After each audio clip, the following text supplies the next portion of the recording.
നമ്മൾ karmic effect കൊണ്ടാണ് ജനനം കിട്ടുന്നതും മരണം കിട്ടുന്നത്. അപ്പോൾ ജനനവും മരണവും ഇല്ലാത്ത ഒരു സ്റ്റേറ്റിലേക്ക് നമ്മൾ പോകണം. അപ്പം അങ്ങനെ ഒരു സ്റ്റേറ്റ് ഉണ്ടോ? ചോദ്യങ്ങളാണ്. ഈ ജനനവും മരണവും ഇല്ലാത്ത ഒരു സ്റ്റേറ്റ് ഉണ്ടോ? ഈ ജനനത്തിന് എപ്പോഴാണ് എൻഡ് വരുന്നത്? മരണത്തിൽ കൂടെ എൻഡ് വരുന്നതാണോ?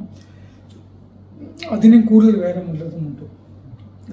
ശരീരം എടുത്താൽ എത്ര സമയമാണ്? എത്ര ബിക്കോസ് ഓഫ് ദ കർമ്മ. അതായത് ശരീരം എടുക്കാൻ ഒരു കർമ്മ ചെയ്തിട്ടുണ്ട് അല്ലേ? അപ്പോൾ എടുത്ത കർമ്മ തീർക്കാനായിട്ട് ആ ജന്മം കൊണ്ട് ആവും, ചിലത് കൊണ്ട് പോരാം, ചിലത് കൊണ്ട് പോരാം. അപ്പോൾ ആ കർമ്മ തീർക്കാൻ വേണ്ടിയിട്ട് നമ്മൾ എത്ര ജന്മം, ഇന്ന് എത്ര കർമ്മം ബാക്കിയുണ്ട് എന്നുള്ളത് നമുക്ക് ഇന്നത്തെ അറിയത്തില്ല അല്ലേ? അപ്പോൾ നമ്മൾ ഒരു ഗുരുവിനെ അപ്രോച്ച് ചെയ്യുമ്പോൾ, ഗുരുവിനെ നമുക്ക് പുച്ഛപ്പെട്ട് കിട്ടാതെ നമ്മൾ ഗുരുവിനടുത്ത് പോയ